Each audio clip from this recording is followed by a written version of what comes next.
*276. President Bola Tinubu has ordered the Nigerian armed forces and security agencies to decisively confront terrorists, bandits, insurgents, and separatist agitators threatening the nation's unity and peace.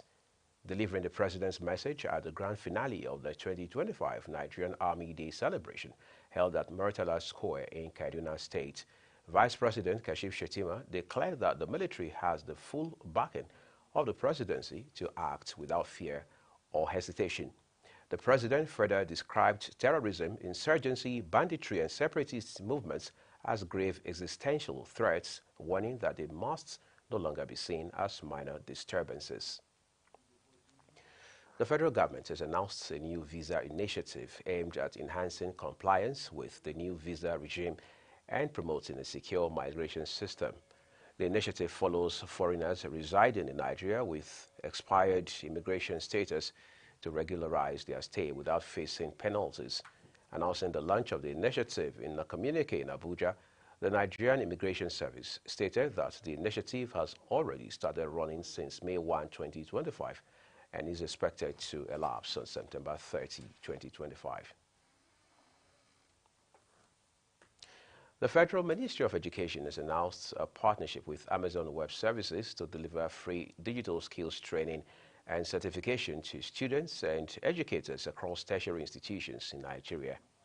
This was disclosed in the post on the ministry's official X handle as part of ongoing efforts under the federal government's Renewed Hope agenda to expand access to 21st century skills.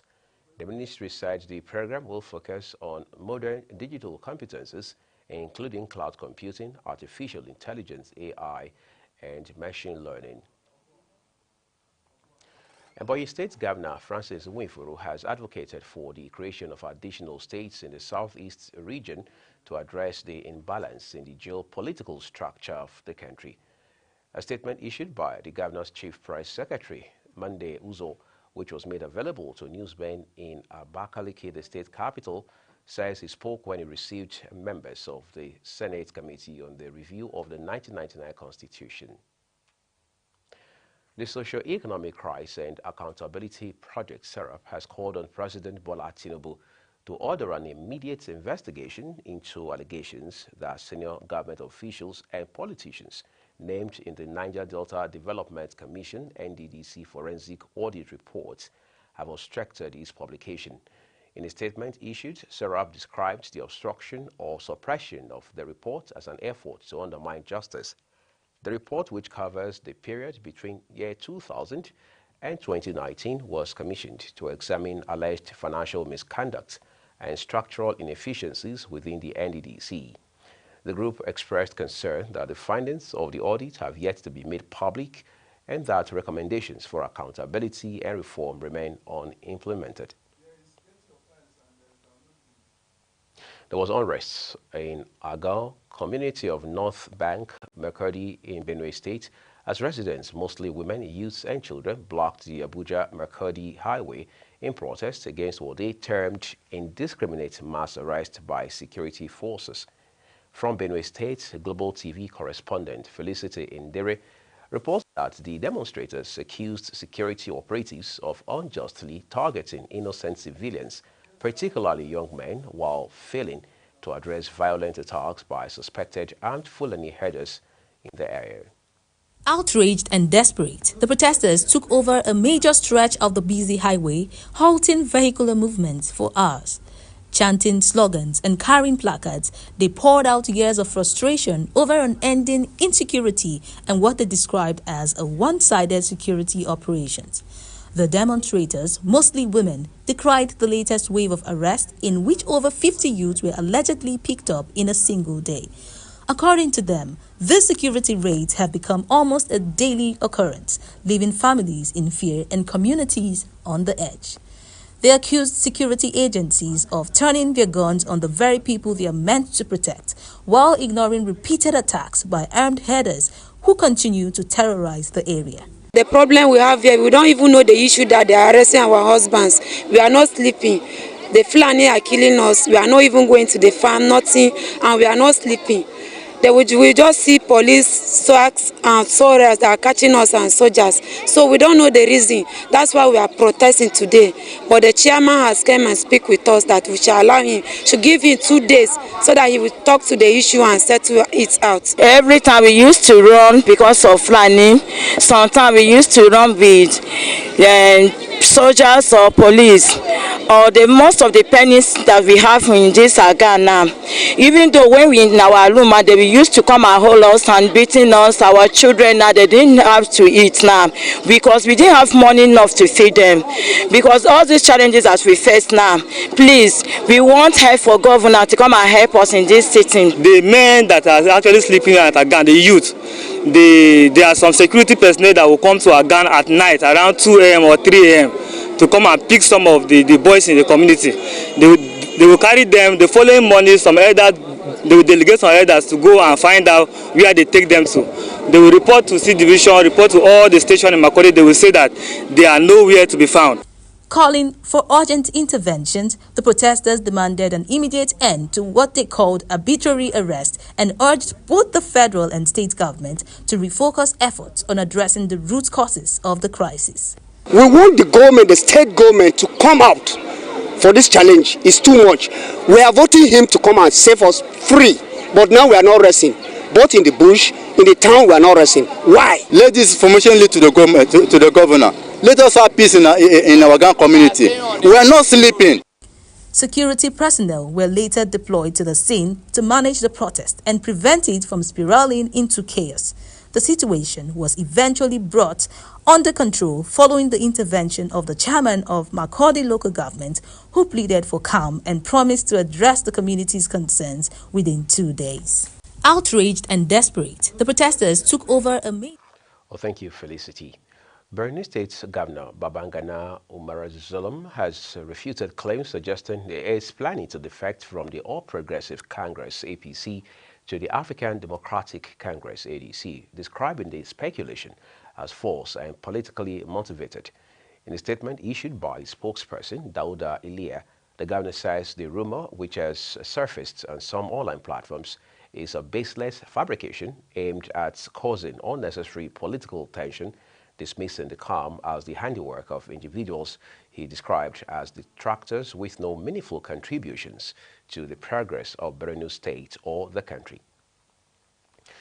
In another development, Borno State Governor Babangana Zulum says his government will resettle additional 3,000 households in Malam Faturi, Abadam local government area of the state.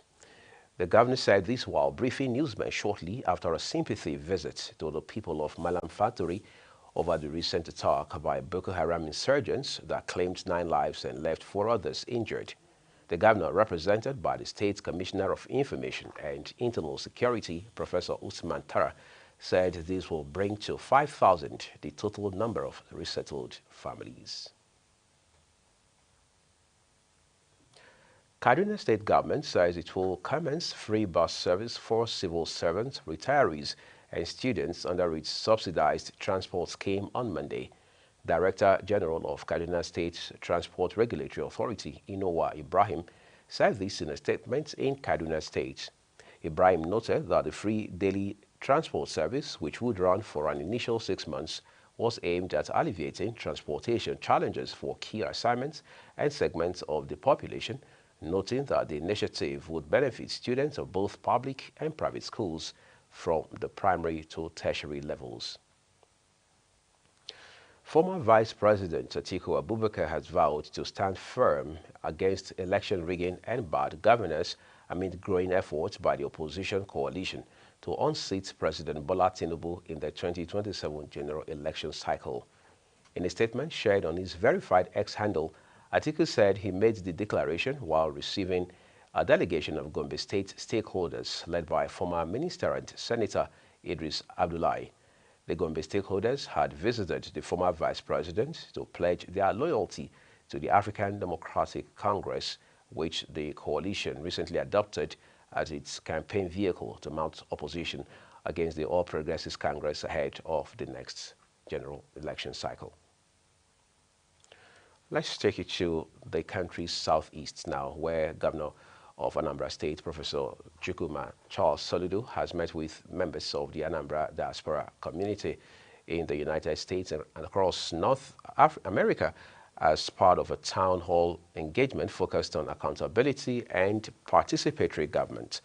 In a statement released at the events, Professor Soludo's press secretary, Christian Aburime, said the forum was consistent with the governor's approach to treating governance as a continuous contract with the people rather than a task tied to election cycles.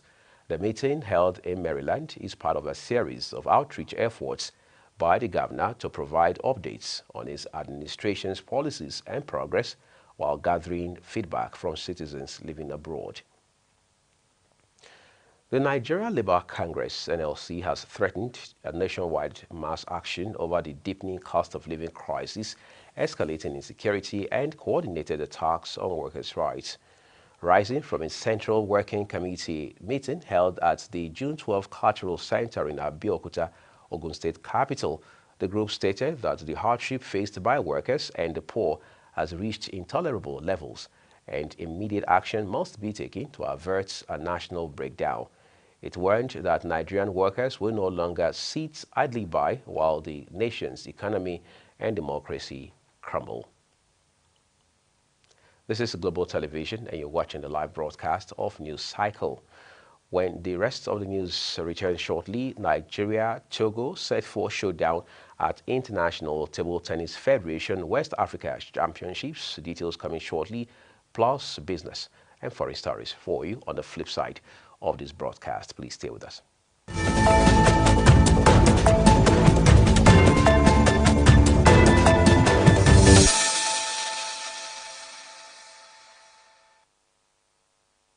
Thank you so very much, everyone, for staying with us here on the News Cycle. The second part of this broadcast now returns to you with business, where President Bola Tinubu has assured his Brazilian counterpart, Luiz Inácio Lula da Silva, that he will remove all bottlenecks hindering the agricultural sector's potential, including livestock production, with a view to enabling food sovereignty and boosting exports. He disclosed these via his official Facebook page. The president said the governments of Nigeria and Brazil also agreed to further deepen collaboration in agriculture, technology, oil and gas, energy, trade, mining, and extractive industries, as well as industrial development. The 8 OPEC Plus countries, which previously announced additional voluntary adjustments in April and November of 2023, namely Saudi Arabia, Russia, Iraq, the United Arab Emirates, Kuwait, Kazakhstan, Algeria, and Oman, have met to review global market conditions and outlook. In view of a steady global economic outlook and current healthy market fundamentals, as reflected in the low oil inventories and in accordance with the decision agreed upon on 5 December 2024 to start a gradual and flexible return of the 2.2 million barrels per day voluntary adjustments starting from 1st of April this year, the 8 participating countries will implement a production adjustment of 548,000 barrels per day in August this year from July 2025 required production level. Nigeria's electricity distribution companies have collected 553.63 billion naira in the first quarter of 2025, despite widespread complaints of lower power supply, billing inefficiencies, and persistent outages. The Nigerian Electricity Regulatory Commission, NERC, first quarter 2025 report indicates that the revenue marks 43.79 billion naira increase over the 509.84 billion naira collected in the previous quarter of 2024, representing an 8.59% rise. The jump in earnings came as Nigerians are confronted with unreliable electricity frequency, grid and instability, as well as supply fluctuations. And out of the foreign scene, Senegalese Prime Minister Ousmane Sonko has expressed concerns over the erosion of international norms and the growing tendency of some powerful countries to unilaterally impose their own rules. In an interview, Sonko, who was in Tianjin for the 2025 Summer Davos criticized United States tariff hikes on its trade partners, emphasizing that certain nations have historically asserted their influence by establishing rules that primarily serve their own interests. He noted that these countries seek to break away from these rules because the world is now shifting towards a more balanced order. Switzerland says it is reopening its embassy in Tehran, which was closed last month amid an air war with Israel, and will resume representing United States' interest in the country. The Swiss Foreign Ministry said in a statement the embassy is again open, having temporarily been closed on June 20, owing to the instability of the situation in the country. The statement further noted that Ambassador Nadine Olivieri Lozano and a small team returned to Tehran, and the embassy will gradually resume operations.